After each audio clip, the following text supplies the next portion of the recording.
Hi friends, espero que se encuentren muy bien. El día de hoy les traigo como tutorial un tema que me pidieron como sugerencia y se trata de Passive Voice o en español voz pasiva. Antes de comenzar, quiero decirles que en mi punto de vista este tema es algo complicado y algo difícil de entender. Por eso les doy como consejo que si ustedes son nuevos con esto del inglés o si apenas están retomando temas sencillos, temas simples, no se desesperen tratando de comprender esto o sencillamente primero repasen los temas que son simples como los que he subido anteriormente.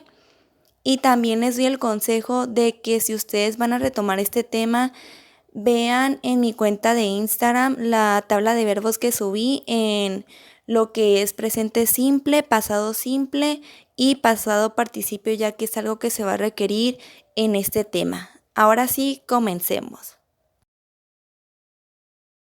Antes de iniciar con la práctica, necesitamos saber para qué nos sirve esto de la voz pasiva.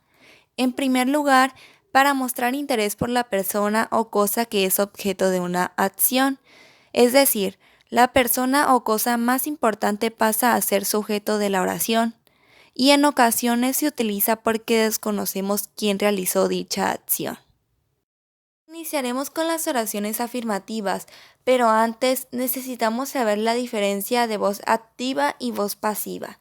Bueno, en la voz activa se puede notar el protagonismo en el sujeto y es un tipo de oración que solemos utilizar día con día y la mayor parte del tiempo. Aquí les dejo el ejemplo de Pepe eats apples, que se puede notar que Pepe, el sujeto, tiene el protagonismo en esta oración y quedaría como Pepe come manzanas. Se coloca el sujeto en primer lugar, después el verbo, que en este caso es eats, y por último el complemento de manzanas. Así que comencemos con la estructura de las oraciones afirmativas. En primer lugar, colocamos el objeto o la cosa, que en este caso serían las manzanas. Después colocamos el verbo to be, ya sea en manera presente o en pasado. En presente sería para terceras personas is, para primera persona am y para segundas personas lo que es el are. Para el pasado sería primera y terceras personas was y segundas personas were. Es algo que he mencionado en mis videos anteriores. Y como consiguiente pondremos el verbo en pasado participio. Si ustedes no se saben todavía los verbos en pasado participio, les recomiendo que empiecen a practicarlos o que si se les hace muy complicado, vayan a mi cuenta de Instagram donde subí contenido acerca de los verbos más usados, los que mayormente se suelen hablar, y ahí les coloqué en presente simple, pasado simple y pasado participio. Sé que es algo tedioso o complicado al principio, pero créanme que una vez que los empiezan a practicar, una vez que empiezan a tomar esa perseverancia, a tener esas ganas de aprender en realidad, todo el esfuerzo va a valer la pena. Como dice la frase, la práctica hace al maestro. Y si ustedes tienen esas ganas, como mencioné anteriormente, créanme que todo va a valer la pena y lo van a conseguir. Solo no dejen de practicar y créanme que cuando menos se lo imaginen, estas oraciones van a hacérseles bien fácil y van a entenderlas. Después colocamos lo que es el complemento. Y aquí les dejo la oración en voz pasiva. Apples are eaten by Pepe. En español, las manzanas son comidas por Pepe. Podemos observar que aquí el protagonismo lo tiene el objeto, que en este caso son las manzanas, como mencioné anteriormente, seguida del verbo to be, que en este caso es are, porque son muchas manzanas. Vendría siendo o cabe dentro del pronombre they, seguido del verbo en pasado participio de eat, que en este caso quedaría eaten, y el complemento de by Pepe. Dejamos al final al sujeto, que es el que le daba protagonismo a la voz activa. Continuamos con las oraciones afirmativas. Dentro de la voz activa quedaría como The mechanic fixed the car. El mecánico arregló el carro. Es algo que diríamos usualmente, dándole el protagonismo al mecánico. Pero en la voz pasiva quedaría como The car was fixed by the mechanic. El carro fue arreglado por el mecánico. Aquí solemos poner en primer lugar al objeto para darle ese énfasis, que sería el carro, seguido del verbo to be, que en este caso es was, debido a que es algo en pasado, seguido del verbo en pasado participio de fits, que queda como fights, y el complemento, que sería by the mechanic. Ahora iremos con las oraciones negativas. Dentro de la voz activa quedaría como My mom didn't cook a cake. Mi mamá no cocinó un pastel. La estructura para la voz pasiva sería en primer lugar el objeto seguido del verbo to be en negativo más el verbo en pasado participio y por último el complemento. La oración quedaría de la siguiente manera. The cake wasn't cooked by my mom. El pastel no fue cocinado por mi mamá. Podemos observar que en primer lugar queda el objeto, que en este caso es the cake, el pastel, seguido del verbo to be en negativo wasn't, que es algo en pasado pero negativo, seguido del verbo participio could y el complemento de by my mom. Continuamos con las oraciones negativas. En la voz activa quedaría como The students don't open the books. Los estudiantes no abren los libros. Y en la voz pasiva quedaría como The books aren't opened by the students. Los libros no son abiertos por los estudiantes.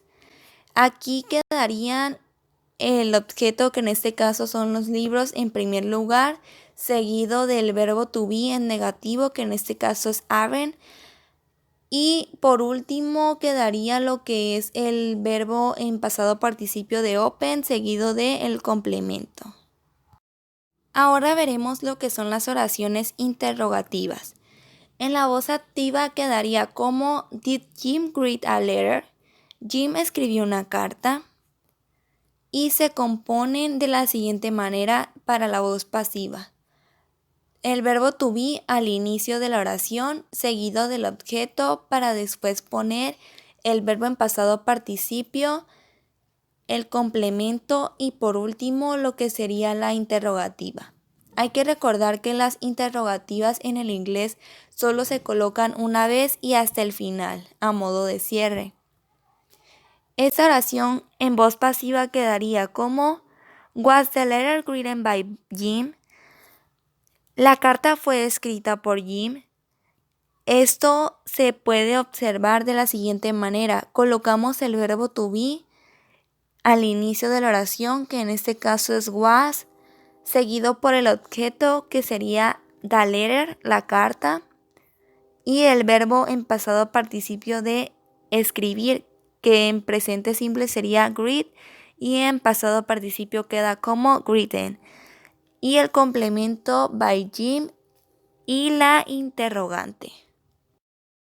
Como otro ejemplo de oración interrogativa sería la siguiente. En voz activa queda como Does Walter eat cookies? Walter come galletas. Y en voz pasiva quedaría de la siguiente manera. Are cookies eaten by Walter? Las galletas fueron comidas por Walter. En primer lugar colocamos al verbo to be, que en este caso es are, porque son muchas galletas, como mencioné al principio en la oración afirmativa, se coloca el are cuando son muchas, seguido del objeto, que en este caso es cookies, galletas, después el verbo en pasado participio de eat, que en pasado participio queda como eaten, más el complemento by Walter y la interrogativa. Bueno, esto ha sido todo por hoy. Espero que les haya gustado y que les haya quedado claro.